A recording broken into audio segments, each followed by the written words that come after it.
Fala galera, hoje a gente vai fazer o estudo de Atos, capítulo 22. Eu sou André Maldonado e esse é o canal do JC na Veia.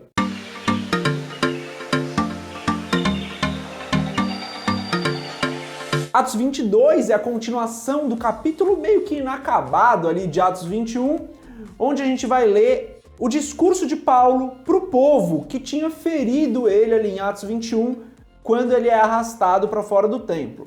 Então, se você não viu o vídeo do estudo de Atos 21, recomendo que você veja, porque não vai ter muito como entender profundamente o que acontece aqui em Atos 22.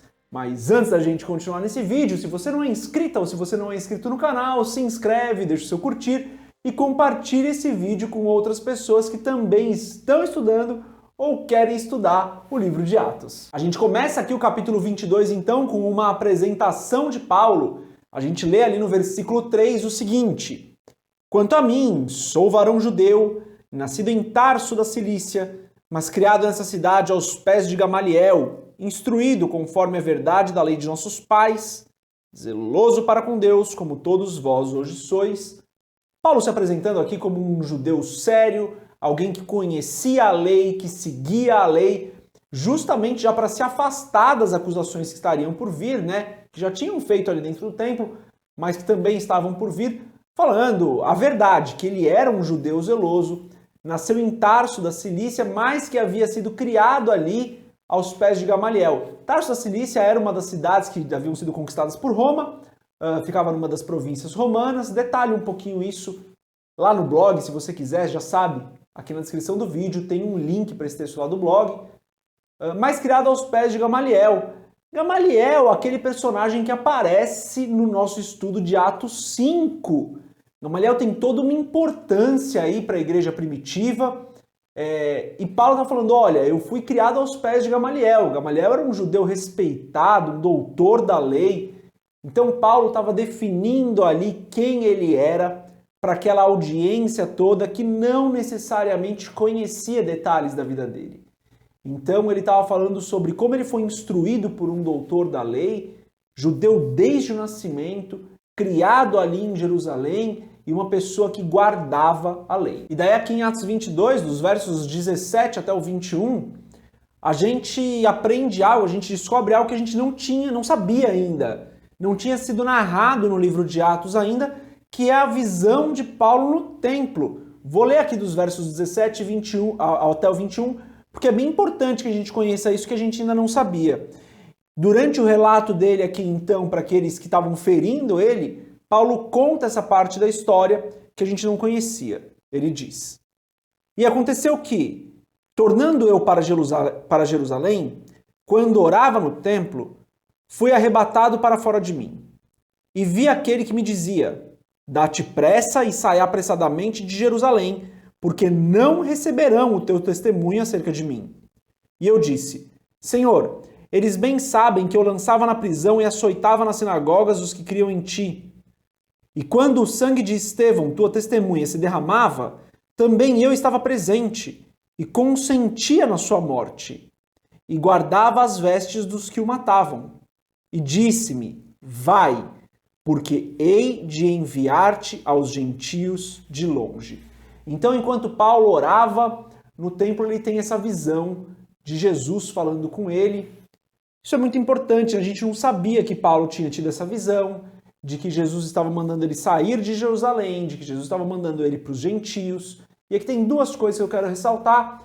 A primeira delas é a importância da oração, gente? De novo, a gente vê a sensibilidade de Paulo ao Espírito Santo e a oração fazia parte da rotina dele, assim como deve fazer parte da nossa, se queremos estar sensíveis ao Espírito, se queremos constantemente ouvirmos a voz do Senhor, precisamos estar em oração constante, todos os dias. É algo que todos nós, creio eu, podemos melhorar. Então é mais um ensinamento que a gente vê aqui com a vida de Paulo, Paulo tem uma visão enquanto estava orando no templo, fala sobre a importância de nós constantemente estarmos em oração. Vamos ter aí uma série de versículos na palavra falando sobre a importância da oração. Não podemos nos desviar disso. E não pense que eu sou perfeito. Estou falando primeiro para mim aqui também, né? Aprendendo muito aqui com a vida de Paulo. Então, creio que todos nós podemos melhorar nesse aspecto. Um segundo aprendizado que eu tenho aqui é que Jesus diz para Paulo, olha, as pessoas em Jerusalém não vão aceitar o teu testemunho. Não adianta, você vai testemunhar, mas as pessoas não vão aceitar. Paulo, um pregador eloquente, escreveu boa parte do Novo Testamento, passou por várias cidades, várias províncias de Roma, pregando a Cristo, plantando igrejas, discipulando as pessoas, batizando no Espírito, expulsando demônio, curando. Paulo ali, uma pessoa que é uma referência para nós, e mesmo para ele, a gente aprende que em Jerusalém ali, as pessoas não receberiam o testemunho de Paulo. Isso me ensina que por mais que nós estudemos, por mais que nós estejamos preparados, por mais que nós nos entreguemos em oração, o nosso testemunho, aquilo que nós dizemos, não vai ser aceito em todos os lugares. Não vai ser aceito por todas as pessoas. Mas às vezes me parece que a gente se cobra um pouco demais nisso. Que o nosso testemunho deveria ser aceito em todos os lugares, as pessoas deveriam se converter. Gente, nem o testemunho de Paulo foi aceito em todos os lugares. Aliás, Paulo foi perseguido na maioria dos lugares por onde ele passou. Paulo sofreu afrontas na maior parte das cidades onde ele esteve pregando a palavra. Então, me parece que às vezes a gente se cobra demais. A gente tem que fazer a nossa parte, que é pregar a palavra. O resto é o Espírito Santo quem faz. Convencer as pessoas do pecado é o Espírito Santo quem faz. O que nós temos que fazer como obrigação é a nossa parte de darmos o nosso testemunho, de levarmos a palavra para as pessoas. O restante, o Espírito Santo faz quando ele quiser, como ele quiser. E daí os judeus ouvem, né, Paulo até a hora que ele fala que Jesus tinha falado para ele que ele iria para os gentios. Quando ele fala isso, daí a multidão vai à loucura, os judeus ali ficam ensandecidos, porque para eles era inadmissível que os gentios também recebessem a salvação, uma vez que os gentios não eram o povo escolhido de Deus, a família escolhida pelo próprio Jeová, né? E aí isso quebra ali uma verdade que eles tinham de que só o povo de Israel seria salvo. E é por isso que eles não aceitam, daquele ponto específico em diante, eles vão à loucura, não aceitam o que Paulo estava falando. Jesus já tinha falado disso diversas vezes, né? Que o próprio povo de Israel não aceitaria, então iria para outros povos. Jesus contou isso através de parábolas, falou isso de maneira mais direta. Tem aí um monte de lugares onde a gente vê durante o ministério de Cristo ele falando sobre os gentios, falando sobre ir para os povos que não eram necessariamente ali o povo de Israel. Então o que Paulo está falando aqui não deveria ser novidade para ninguém, mas como muitos deles não haviam ouvido Cristo pregando, então para eles ali é uma novidade inadmissível. O que a gente aprende com isso, gente, é bem claro, né? A salvação não está restrita a um grupo específico, a uma etnia, a uma cor, a uma raça, a um povo. A salvação está disponível através de Cristo para todas as pessoas. Mesmo para aquelas que nós, como cristãos sérios, seguidores da palavra, guardadores daquilo que Deus nos pede, zelosos, cremos que não seria correto. A salvação está disponível para todas as pessoas. Isso significa que todas as pessoas serão salvas? Não. Significa que Cristo morreu por todas as pessoas. Algumas vão aceitar o sacrifício de Cristo, outras não vão aceitar o senhorio de Cristo sobre a vida delas. Mas a salvação está disponível para todas as pessoas. E a gente termina o capítulo 22 com Paulo mostrando mais uma das suas características, né? Quando ele vira ali para os soldados, vira para Cláudio e fala, olha, vocês podem açoitar um romano? Não sei se vocês podem, hein? Se vocês têm essa autoridade aí de açoitar um romano sem que ele tenha sido julgado e condenado. E daí, então, Cláudio ali fica meio com um pouco de pavor por ter prendido Paulo, um cidadão romano. Ele se vira para Paulo e fala, olha, como você conseguiu a sua cidadania? Porque a minha eu tive que comprar por uma alta quantia de dinheiro. E Paulo se vira para Cláudio e diz, olha, a mim eu consegui de nascença. Como tudo indica aqui que o pai de Paulo já era romano, já tinha conseguido a cidadania romana de alguma forma. Existiam várias formas de se conseguir a cidadania romana. Cidadãos romanos tinham vários privilégios em relação aos povos conquistados.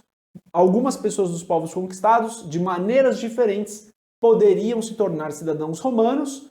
Aqui o que tudo indica é que o pai de Paulo havia conquistado a cidadania de alguma forma, e essa cidadania romana passava então para o filho, e Paulo se vira então para Cláudio e diz, olha, a mim eu consegui de nascença mesmo, nasci filho de um cidadão romano. E então Cláudio ali se assusta com a situação. Paulo era uma pessoa completa, né, gente? Era romano, judeu, criado aos pés de Gamaliel, falava mais de um idioma, uma pessoa realmente completa ali para o ministério. Deus vai usar as nossas habilidades, os nossos conhecimentos, as coisas que nós temos, as peculiaridades da nossa vida para o propósito dele, para a expansão do reino, para que a vontade dele se cumpra. Então, creio que assim como eu, assim como você, assim como Paulo, assim como todas as pessoas, você tem características que Deus vai usar, coisas que Deus colocou na sua vida, situações pelas quais você passou, que vão servir para o propósito que o Senhor tem para a sua vida. Assim como Deus foi me treinando para várias coisas e usa isso hoje para que a palavra dele seja pregada, creio que com você é a mesma coisa. As situações pelas quais você passou, Deus vai usar para alcançar muitas pessoas ainda. É o que eu creio. Espero que você receba essa palavra aí no seu coração e ore em relação a isso. Aliás, ore em relação a todos esses vídeos que você tem visto do nosso estudo de Atos, né? Não sai recebendo tudo que eu falo como se fosse verdade. Ora, pede direção do Espírito Santo. Lê todas as vezes, leia o capítulo que nós falamos aqui no estudo. Então, leia o capítulo 22 nesse estudo desse capítulo aqui, né? Nos vídeos dos outros estudos, leia os capítulos da palavra também e peça a direção do Espírito Santo para que você receba cada vez mais do próprio Senhor, do Espírito Santo para a sua vida. Galera, é isso. Então você já sabe, né? Aqui na descrição do vídeo tem um link para o post lá do blog, tem bem mais detalhes, tem um desafio do capítulo que eu recomendo que você faça. Sempre que você vê um vídeo aqui de Atos, vai lá para o blog depois, faz o desafio do capítulo, deixa o seu comentário. E é isso. Acredito que agora já estão aparecendo outros 2 vídeos aqui para você assistir. Deus abençoe a sua vida. Paz.